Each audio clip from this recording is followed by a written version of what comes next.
In today's video, I'll teach you how to log in TopCashback account. First of all, launch open any browser of your choice. You can see over here I've opened Google Chrome.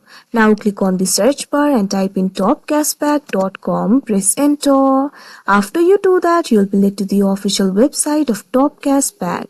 Initially, you'll be led to this kind of interface. So logging into your account is actually very simple. Click on this option login that you can see on the screen.